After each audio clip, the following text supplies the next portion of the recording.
watching Chopping It Up with Roger Cador and Perry White. All right, another episode, ladies and gentlemen, of Chopping It Up with Coach Roger Cador and Perry White. Of course, he's the man, the myth, the legend. He's Roger Cador. I'm Perry White. What's going on, Coach? Oh, man, life is good. Life is good and it is hot. It's good to see you. I hadn't seen you in a couple of weeks. Yes, sir. What's been going on your side? Not too much. I got to go to the Hank Aaron Invitational down in Vero Beach and was there for 5 days watching, talking to the youngsters. Some tremendous, young, talented African-American baseball players out there. They brought in a couple of hundred kids from the age of 13 to 17. Mm-hmm. And they are some wonderful looking specimen of ball players. So, you know, and they're being taught by some of the best former big league players and managers. So they really have a wonderful experience going on. You know, you're talking about continuously keeping yourself engaged, out and about, man. How is that working for you? You know, because I got a question. You know, we look at the presidential election, the candidate, Kamala Harris is now taking over because Joe Biden was always questioned about his age. For you, you're in retirement. When does age truly become a factor for one when you start to continue to keep up doing the things that you love? Well, in my case, age is not a factor for the things that they're calling on me to do for them, MLB. Mm-hmm. Age is not a factor. Matter of fact, they sort of like me being the age I am because they know experience comes along with it. And along with experience, I have information that they like me sharing with the youngsters. So it's a part of, it's a twofold thing, experience and information part of it. Do you think there's a such thing as too young, too old for you? I gotta ask that question because, you know, for me, I'm a younger guy. Sometimes I get a lot of, man, you're just too young. Like, is there a such thing as that to you? No. There are some things you don't want to put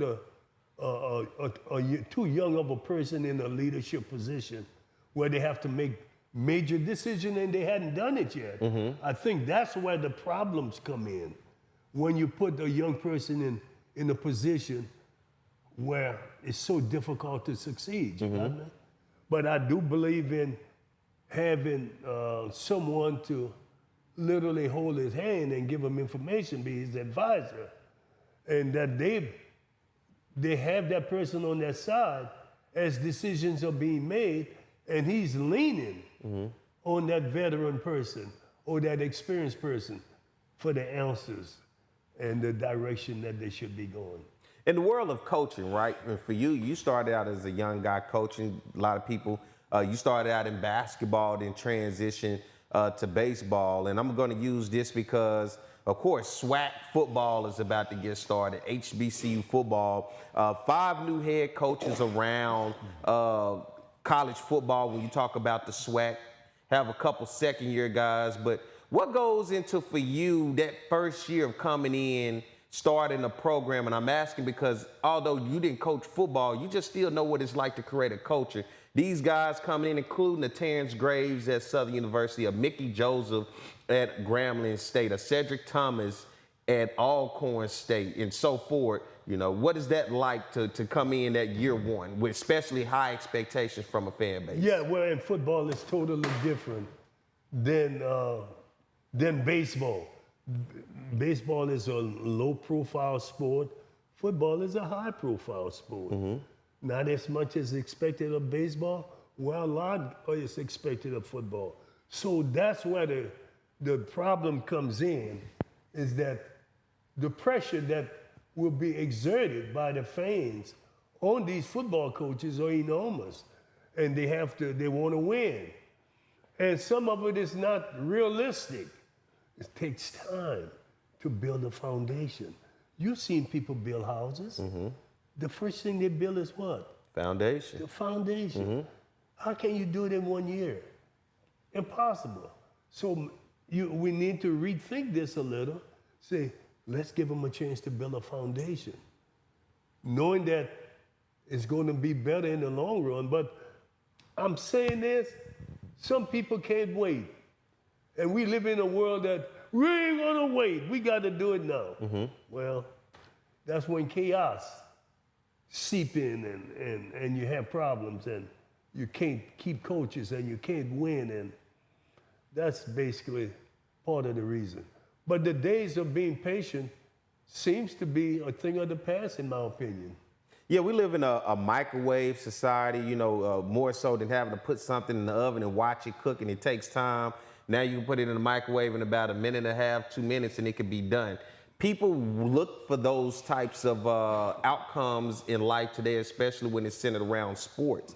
And I think most importantly, when it's centered around sports, you look at now with the transfer portal. You can kind of, they say, plug and play now instead of at one time, and you know this as a coach, when a guy transferred, he had to sit out a year if he was eligible, and then you wouldn't be able to get that guy into that next year. But now with the possibilities of being able to get that guy can instantly become an impact for a team or just a added depth to a team. And you look around in terms of the SWAC, right? Let's look at SWAC football as the season get ready to start. You look at the SWAC East. You got Alabama State at the top of the list, picked to win the SWAC East with Florida A&M right there behind them. Jackson State in that third spot, Alabama A&M. And the question I'm going to ask you about Alabama A&M, Connell Maynard has been their coach for some time now. He won the spring 2021 SWAC championship, but since then, you've had Willie Simmons bring Florida A&M into the SWAC and win a SWAC championship. You had Eddie Robertson Jr. at Alabama State, his rival, come in at Alabama State, and now people seem to respect Alabama State more. What do you say about a veteran coach who does not quite seem to be finding success, even being the veteran of all the coaches around the conference? I really don't put a whole lot into it because, you know, he won it in 21, so we 3 years removed, right? Okay, you're not going to win it every year. And it's the luck of the draw who get the right transfer people in, and they stay healthy and they click, they work together. If all of those things happen, then normally, that team will enjoy a good amount of success. But so, you know, that's basically the way I see it. Football is so different though. All it takes is a key injury or you get a key kid coming in from the transfer portal, as you said. I just think it's one or the other, in my opinion. You got to be able to have some offense, get the right quarterback, and you got to have the right defense. So. And then I look at this, like Mickey Joseph, who's taken over at Grambling State. Of course, Eric Dooley, who was the former offensive coordinator and head coach at Southern University. And then Jason Rollins, who took over directly after Dawson Odoms left and went to Norfolk State. Both of those former Southern coaches, now the offensive coordinator and the defensive coordinator. But Mickey Joseph has had this label on him where people say he's more of a recruiter than he is a coach.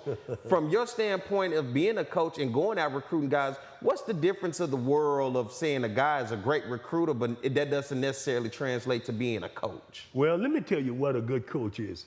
It's not just coaching the players. You got to coach your staff.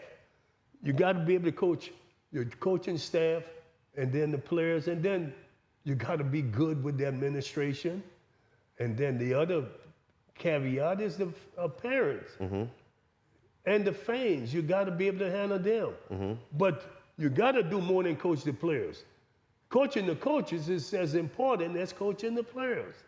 You have to understand what their values are and what they can bring to the table that can carry out your agenda. You got me? Can that coach help carry out your agenda? And I think coaches miss on that because they hire for different reasons. You got to find out a background of a coach and find out, is he really a good team player? Does he work well with the head coach? Does he try to achieve the head coach agenda? And I think if you don't have that, I don't care how good a coach is, he'll find a way to tear that team apart because he'll have the players following him, and then the head coach is trying to bring the players back into the fold. That's where problems come in. You got me? A head coach got to be strong enough to understand that maybe this guy it's taking my team away far right, but we're winning, and I'm gonna let him go as far as he can go, as long as we're winning. But if it comes where it's gonna be a problem, I gotta bring him back into the fold. You got me? Mm-hmm. So that's the thing you work with, because you got some strong assistant coaches, and they get out there, and the head coaches don't always like that, because coaches are insecure too now. Mm-hmm. They don't like to see a head assistant coach get more publicity than them. They don't want that, because they know they're 1 game or 2 games away from being fired in football. It didn't matter to me. I gave my assistant coaches all the latitude they needed, gave them freedom, get the players better, go and work on it. But the other thing is, most of the coaches who coached for me were former players of mine. Mm-hmm. So we knew each other. I knew them, they knew me. So we were able to really work together. So it's a whole different ball game. I had no problem with turning them loose. Let me look at a program, 2 programs like UAPB, Arkansas Pine Bluff, Mississippi Valley, right? Alonzo Hampton in his second year, and Kendrick Wade in his second year, both at Mississippi Valley and at UAPB. Now, when you look at those programs, you know those programs do not quite have the resources nor the support like you would get from the bigger name schools around the conference. But nonetheless, when you look at coming into those programs and creating a culture and getting it off the ground, what is that struggle like for those type of coaches? It's big in football, because again, I'm going to think you're talking about football. Mm-hmm. It's really almost a no-win situation. You have to do so many things right with the lesser players. Put them in the right position. They really excel when you put them in the right position. And that's how those teams are going to win. But they don't have the depth either. Because somebody get banged up, you have to go to a lower grade guy to fill in. You got me? So it's really a difficult situation. Schools like Jackson State and FAMU and Alcorn and Southern and Grambling, they can do a little more with a player going out. Where Valley and Arkansas APB, they can't do as much if they have injuries.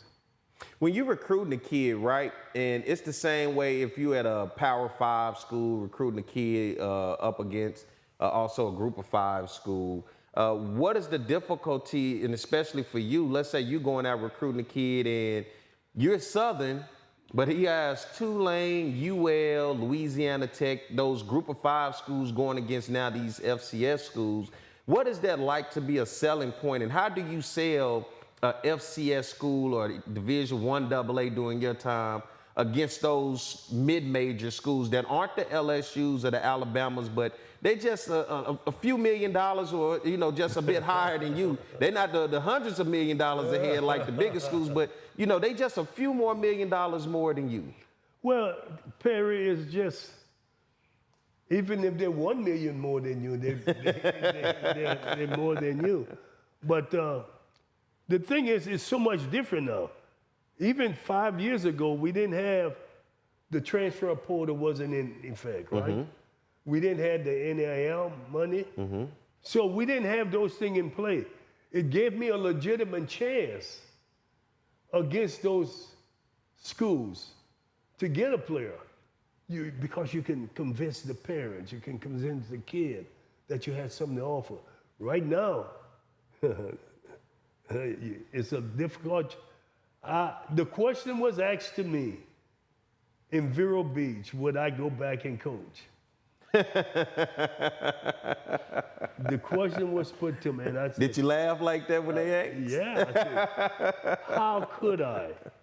How could I go back when I would have no more control? Yeah. Why would I go back to take that beating that they're going to give me?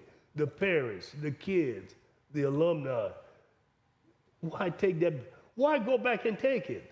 Would you say that falls in line of when you see like a Nick Saban decides to step away from the game? That's one of the reasons he did. Mm-hmm. He didn't have the control he once did. And in coaching, you need some measure of control to satisfy your ego. And that's really what it's about. If you're going to work hard, you want to have some measure of control. What does the new age coach look like now without that type of control? What is that? Doesn't look very good. Yeah. It's set up for a weak coach. That's the best way I can put it. It's all set up for a weak coach that they can pull him either wishy way. You got me? And they can toy with him and he'll bite. If he becomes desperate and say, I gotta have that kid, they can really make him look like a fool. That's really what can happen. You got me? And I hate saying that because that's a profession I love. For 40 years, I had a really good love affair with the profession, but it doesn't look good right now because coaches don't have any control. So you talk about that old school coaching, right? So I go back to the days of like you. Let's talk about the great Eddie Robinson, right? Marina Cassim up at Alcorn, the gunslinger, Archie Cooley up at Valley. And, you know, you look at the Gordon, you know, all of these old school coaches, including yourself, and I'm saying old school because it's the manner in which you took control of a program and it was the discipline and the respect that demanded. What does discipline and respect look like now? Well, it's harder to discipline because you can't be too hard on the discipline because the kid jump in his car and leave. Yeah. He knows he's only 2-3 months and he'll be able to play somewhere else. You got me? That's why it's, you know, so you, it's not good. And kids are becoming softer and softer every day. When I said every day, every recruiting class. Yeah. Can't say this to them. Don't work them out like that. That's right. All of these things that ultimately become an issue or a problem that arise that, you know, maybe 20, 30 years ago, it was like, get over it. You at school, that coach got your best interest, do whatever that coach asks you to do. And if you got a weak administration, which we have a whole bunch of them, it's even worse. Because a month or two go run in their office and they're gonna crumble. They're gonna crumble. So it's a mess what this has turned into be. And they ran a good guy like Nick Saban away. He probably had a few years left in him, but he wasn't gonna take that anymore. Does this translate, we're talking football, but even for you looking at the world of college baseball from afar now, how has this affected college baseball? Same way. Yeah. They're leaving like crazy. They're leaving like crazy. See, they literally could leave in January and play in the spring. That's how crazy it is, you know? So I don't know, man. It's not good for the kids, for the young people, to have that much freedom to be able to make bad decisions and not be held accountable for it. Yeah. You gotta pay for mistakes. You make a decision, you gotta wait out. You know, you gotta stay it out. Gotta stay there 1 year. You know what I'm saying? They don't have to do that anymore. Yeah, because recently I just saw a receiver signed to Southern. I want to say this may be his third or fourth school he's attended already. What's his name? I can't think of his name. He's just a young man on the football team. Yeah. And football-wise, right? Yeah. And he's transferred, and he's been to this many numerous schools before landing where he is now. So you're talking about a journey of pretty much a new school every year. You look at making those decisions, and the thing about it, what I feel, especially whether it's the SWAC, whether it's the SEC, whatever the case may be, I think the quality of what we see, especially that trickles down all the way up to the professional level, you're going to start to see the quality go down because the developmental stage is going to be missed because guys are not sticking around to be developed. You know, there was something if there was a all-conference guy ahead of you, you knew that you wasn't quite that level, but you knew you were good. You played behind that guy, you got better, and iron sharpens iron. You got better because of that guy. Now guys see that and they like, well, I could be that. I'll just go somewhere else and try instead of working and being developed. That's right. They're not going to be developed. They want to play right away and not earn it. Just let me play, baby. I don't have to earn it. Just put me in. Put me in, coach. How did you handle those situations when you had guys who felt they were better than the guy that was ahead of them and wanted that shine? How did you manage that as a coach? I didn't have too many cases where that was an issue because the players themselves recognized the players ahead of them were good, better than them. And that was toward the end, a couple of issues, but not much. I hate to use the word, but if there was a kid that kept worrying me about playing, I would play him. What's the word you hate to use? Worried? I would embarrass him. What's a Coach Cador way of embarrassing you to teach you a lesson? We playing the best pitcher in the league? Go out there. You want to play? There he is. Got your chance. A humbling experience. Humbling experience. Yeah. Humbling experience.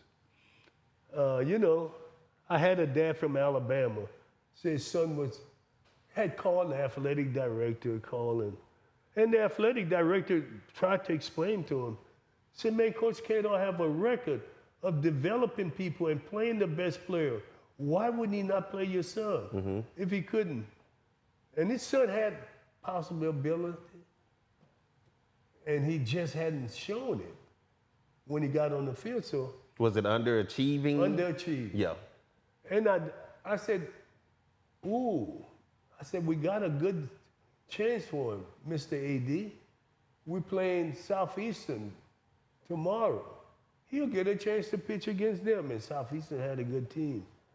And I said, I called the dad. I said, now he's going to have to pitch his way out of some trouble. I'm not going to get him. And he struggled, and he struggled, and he struggled. And rather than let the kid hurt himself, I went and got him. You know what I'm saying? Because it would be inhumane of me to let him go out there and hurt himself. And it had a good experience for that kid and his dad. See, he wasn't be able to go now and tell people, I didn't pitch his son. I didn't give his son an opportunity.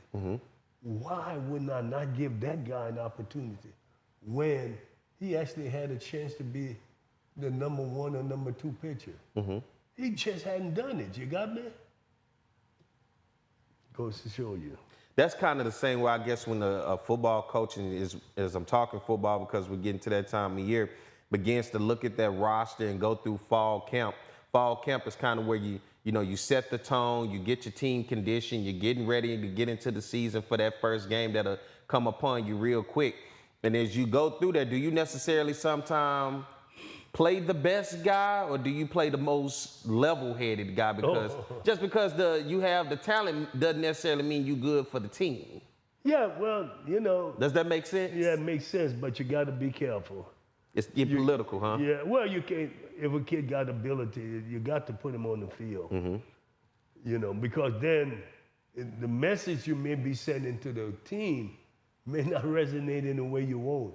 Because the kids don't always see the best player who may not be as good for the team as that guy who can't play as well as him. They want to win too now. They want to work hard and win, and you got to give them the best player that can help them achieve that goal. So that's why you got to be careful. Now, I'll keep it going with the football talk because Cedric Thomas is taking over Alcorn State. Alcorn last year was 1 game away from winning the SWAC West. They went on the road in a heartbreaking game to Texas Southern. But now you bring in Cedric Thomas, Fred McNair, who all Alcornites know. Now Fred McNair is out the door. Cedric Thomas comes in. Now this is the part, the expectations and how tough is it for a coach that comes into a place that has championship history and wants to get back to winning championships? It's tough because you can bet everybody at the home of the Brave camp want to win. Yeah. They want to win, so you got to, new guy or not, they want to win. And I tell you what, I sort of like the tradition they got over there. I love the fact of the support mechanism they have in place. You know, they don't have a whole lot, but the people love what they have. They love their Alcorn Braves. And I like that, you know what I'm saying? They love their team. So I wish we had more teams like that who love those kids, who give them everything on Saturday. And we talking football at the point, so they don't think we saying on Saturday. Baseball you play all the time. But we're talking about football. And that's what most people follow the school for anyway. Yeah. At historical black schools. It's football. And the band. It's the band and football, whichever you want. I like that. Hold on. Hey, you're tapping into a territory because you understand the value of a band and what bands means to HBCU. It means something because go back 100 years, the presidents made it important, the band. And they put a lot of finances into it so they could have a good band. They can give a show. It's a show, you know. Matter of fact, we did with the HBCU, All-Star game in Arlington. Had the band over there, had Texas Southern band. That went on very big. And for some of the white people who didn't understand it, I said, this is what is big at HBCUs. People like having music and where they can dance, and the people had such a good time. They were impressed with the fact that we had over 16,000 fans. You know, I was telling someone at the game, we struggled to have a championship crowd like that for football. Yeah. But we had it at a baseball all-star game. And we go to Atlanta next year, we're thinking we'll have over 25,000. That's what we're expecting to have. So we're growing the game of baseball in the African-American community. We're growing the awareness. We're growing people love for what we're doing at MLB, so we can have something that we can give back to the community. And that's what I tell the young people.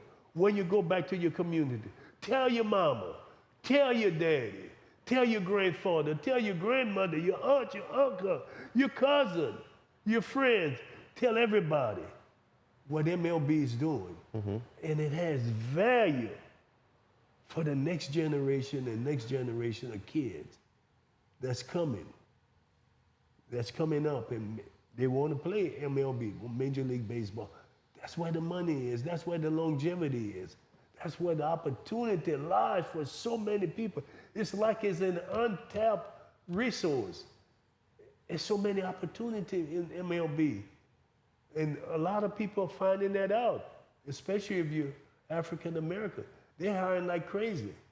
You just got to be willing to work hard. I want to go back to what we was talking about, the value, right?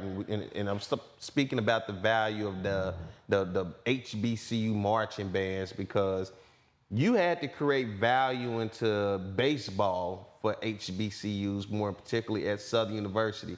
When money was allocated everywhere, they didn't deem to think that money should be allocated towards baseball, because baseball isn't football, right? Which is king. But you happen to be on campus with the legendary Dr. Isaac Greggs, and in the same sense, the way that you built up that baseball team in the field and everything around Southern University, he was doing the same thing for just as many 40 plus years with that band. Yes. And to see the same thing, because it's always, do you think, especially with what he was building, that there was a true respect and a value to what it was that he brought in creating the marching band? And I'm using Southern's band in particular because you happen to be on campus with a band that is world-renowned, right? And so because of that, it had to start somewhere, practice right here on campus with the students right here on that campus. And so that built something that otherwise nobody saw value the same way with like baseball, but you guys put in work and created value into it. But oftentimes that value may not have been respected or seen the same value like you saw here. The outside world may have valued it more than your people right there at home. That's right. And there many times the band, not the whole band came to play at the games, but small segment of the band came and played. And Dr. Gregg was right there. He wanted to be a part of the happening. And he would say, my man, my man. And that's kind of spirit and energy. And he had that. He and I had that kind of energy and spirit. Mm-hmm. We believed in what we were doing, and we believed we had the product that people wanted to be a part of. Mm-hmm. The greatest crowd ever had at Southern University baseball was the night he came and we played LSU, and the crowd was from on the bridge that leads off of Hardin. Mm-hmm.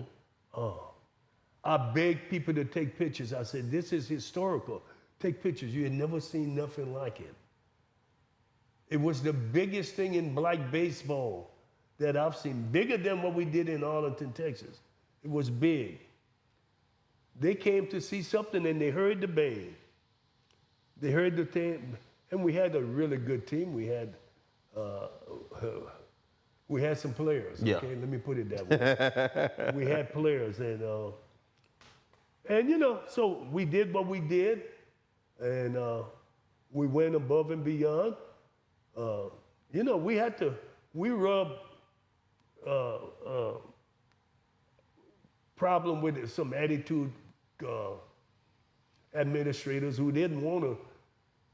They act like we were getting something. We weren't doing nothing but helping Southern out. Mm-hmm. It was nothing we could get out of it but do what we were doing and let Southern bask in the glory. You got me? Mm-hmm. And there was a couple people there that didn't want to see it. And that's called jealousy. I saw it and I used to say, why is that person being that way? Why can't he see the reward that Southern is getting? Mm-hmm. You know, but it's hard. It's hard to make people see something when they got a little power in terms of their position, mm-hmm. and they want to make sure you don't get where they are, so to speak. We're not even trying to get there. We're just trying to do the job and make people happy. And that's the unfortunate part, because to say for you not to get there where HBCUs were created in the first place for us to get there in so many different areas and facets, but then, you know, what they say, it be your own people sometime. And unfortunately, you know, we create cultures oftentimes to where those cultures then become a group. And once that certain group becomes into power, then it remains within that group, and that group often forgets about everybody else. It often alienates and pushes away the next generation of people who actually can be certified and to be in those positions and to take it to the next level and to be the evolution that is needed to change things. But we push them back, make them not feel wanted, and they're not a part of it because they're not a part of that circle ultimately. That's right. You're correct in your assessment. And I've seen some crazy stuff happen. I mean, I've seen some crazy stuff, and I couldn't understand it. Yeah. But, you know, it is what it is. I just move forward. Yeah. And go from there with it. Well, let's move forward and get ready to take a break. And we come back on the other side, we get ready to close things out. So you guys stay tuned. We'll be back more. Chopping It Up with Coach Roger Cador and Perry White. Smart Baton Rouge business travelers travel out of Baton Rouge because BTR is so close and convenient. They're always one step ahead, rather than dead on their feet. So, isn't it about time you flew BTR? Baton Rouge Metro Airport. Some Baton Rouge business travelers travel out of Baton Rouge. Some don't. The ones that do know BTR is all about being closer, more convenient, with non-stops and short hops to anywhere their business takes them. They also know not flying BTR means more traffic, longer lines, and wasted time. So if it's about going from driveway to runway with a lot less highway, isn't it about time you flew BTR? Baton Rouge Metro Airport. It's about time. Getting a letter from the IRS that you owe back taxes can be scary, but it doesn't have to be. Call Go Tax Resolution in Lafayette at 337-420-1040 today. We'll help stop garnishments, levies, and seizures immediately.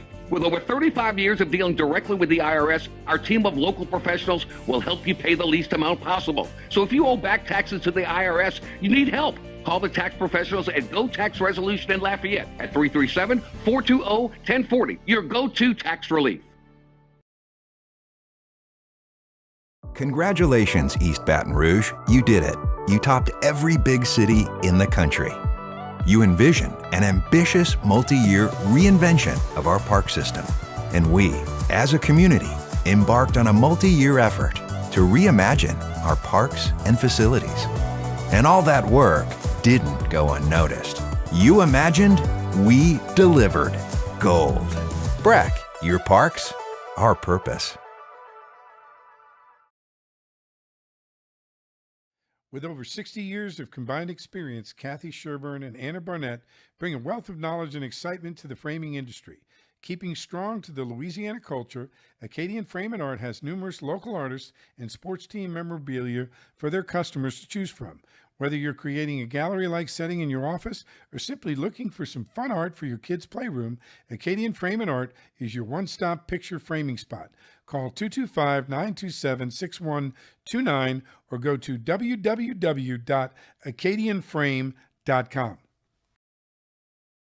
Get the memoir from the legendary baseball coach from Southern University, Roger Cador, Against All Odds. Roger refused to let his past dictate his future by rising to legendary college baseball status. An inspiring story of tenacity, faith, and hope. Against All Odds chronicles Coach Cador's determination to reach higher, to want more, and to dig deeper to find the courage to chase his dreams. Against All Odds. Get yours today by Cador & Cador Publishing. You are now watching Choppin' It Up with Roger Cador and Perry White. All right, we are back with more Chopping Up with Coach Roger Cador and Perry White. Glad to have you guys with us. Everybody tuned in. Coach on our YouTube, Facebook. Hope you guys hit that subscribe button. You can hit the subscribe button on Chopping It Up with Coach Roger Cador and Perry White on our YouTube channel. And as well as you can follow you if you're watching on Facebook right now, you're watching it directly from Coach Cador's Facebook page where we're live. So, Coach, you're channeling some traffic over to your Facebook page. So that's Roger Cador. If you're watching and he's affiliated, you know, Hall of Famer, SWAC legend, college baseball legend. Now that we're coming towards August on the back end of the summer, coming into football season, baseball is slowed down. For you, what is life going to be like as you get heading into the fall? Well, it won't slow down or get any speed up anymore. For me, it'll probably be the same pace. I'll be doing a lot of telephone talking with people with MLB, making sure that we continue on a road that we're on to getting more and more African-American kids involved in baseball, and making sure that people recommend them, the best players, you know, because we can't see them all. But they at least recommend them to us. And then we can put them in the system and then have someone go watch them play. That's the best way. So don't be afraid to recommend someone. You'll be surprised. The two cities I saw the most players was Dallas and Atlanta doing it. So the coaches there are doing their job. They're recommending a lot of kids from those two cities. So that's really good. I like that. Because a city like Houston should be doing better. New Orleans should be doing better. Miami should be doing better. You know. What seems to be the holdup in those certain metropolitan areas? Is coaching. Yeah. That's the only thing I see. You don't have the right coaches. They don't recommend the players. You got me? Because you got the numbers there. And, you know, and in New Orleans for sure. I know they got some decent players. They just need someone there who will recommend them. Someone with some credibility to recommend them. Let me put it that way. Because you got to have credibility to recommend them. You can't send a guy off the street to recommend anyone. Because, you know, you want people to go look at them. You got me? You know. So that's basically what it is. We need credible people making recommendation of players. Credible people making recommendation of players, and you are a credible person. So You know, if you see a guy, don't be afraid to say nothing, coach. Don't be afraid. Hey, I'm talking to you, coach. You see a guy, you better call one of these coaches and say, hey, man, I see a guy. Oh, okay. Yeah. Well, I do it all the time. I do it all the time, you know. Matter of fact, I was talking with some kids at the Hank Aaron invitation and said, hey, man, consider HBCUs. Good baseball is played there. You'll be surprised. So. For you, what you got up for the rest of the week, coach, before we get ready to get up out of here? I'll be going out of the country tomorrow. We got a project going on out there. And and then I'll be back next week. You know, we'll probably do the show Tuesday of next week because I'll be back on Monday. So we're probably looking at Tuesday doing the show, okay? So at least I did remember that. Hey, coach, getting to that point, that's why I asked, how old is too old? I'll be having to remind you. How old is old? But, you know, nonetheless, coach, as always, man, you know, it's a privilege and an honor to be able to sit here, do this show with you. I hope everybody out there who watches this enjoys it because it is truly history being recorded. Doing what you have done in your career as an African-American man, considering the story, the background of where you come from, and like you said, that was a narrative that was going to be written for you to go in one direction, and you changed that narrative and went a different direction, and became successful at that narrative, and it has taken you around the world by the mindset that you have. Coming from right there, right outside of New Roads, Louisiana. What's the actual name of the place? Ventress. Ventress. It used to be years ago called DuPont. DuPont. That's Louisiana. Yeah. But DuPont ain't on the map anymore. What happened? Got eaten up. It was too small. It was a speck. And they must have speck and knocked it off the map. Oh, man. And then it went to Ventress. I guess Ventress might be on the map. You know, it could be. I don't know. It's amazing. And now, you know, who would have thought? Little country boy from DuPont. DuPont. DuPont. Am I saying that right? DuPont. Who would have ever? Yeah. Who would have ever dreamed, other than me, dreaming? And we sitting in a building that's named after you. Oh, my goodness. I hadn't even thought about that. Yeah. The Roger Cador Baseball Field House on the campus of Southern University. So, you know, it's filled with trophies of championships, pictures of you, and, you know, just overall, even sitting behind this baseball field, all of this is what you have helped build. And so that's why I say it's an honor and privilege, because there's a lot of people who can't even build a house, let alone a baseball stadium and a field house, right? Their whole lives couldn't even get an entire, just and one raise house. the money to do it.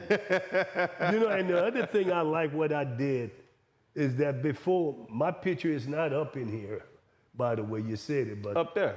Oh, it is? Yeah. You see, oh, okay. But Yeah, you see yourself? No, see, but the point is, I put other people before me, put their pictures first. I put Lou Brock, yeah. Danny Goodwin, and Ricky Weeks. I put their pictures up before I did anything with me because I didn't want people to think I was being selfish. And you got me? Yeah. I put theirs up and paid the money to put them up, by the way. Well, who put that up? You didn't put that up there? I think I didn't put my picture. That's as you could see, it's different from the pictures. Someone else put that there. I didn't put it there. Well, you know, the building named after you, though, Coach. Yeah, I mean, that's what I'm saying. Yeah. So it's no big deal. Yeah. You know, I'm looking at the players who are on that picture. You know, so there it is. And it's good to be able to do this once again, man. Just to you as a legend.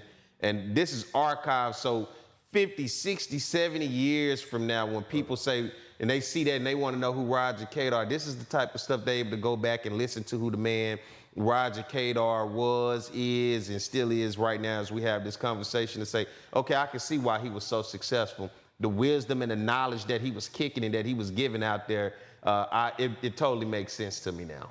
I appreciate you, sir. And I appreciate you, and I appreciate everybody at home watching and checking us out, man. Good to have you guys with us. It's August football season is coming up, so whatever school that you support, get ready to get your flags, get your season tickets, get your tailgates, your tents, fuel up the cars, get the family, and get your pom-poms, and get ready to go watch and support some good SWAC football and whatever else that you love that's out there as we get ready to get into the fall. So thank you guys for tuning in. Be sure to hit that subscribe button on Chopping It Up with Coach Roger Cador and Perry White on our YouTube channel, and as well as be able to follow Coach Cador as you're watching it on Facebook if you are at Roger Cador. Follow his page and keep up with him. Good to have you guys with us, and until next time, Coach, get us out of here. All right.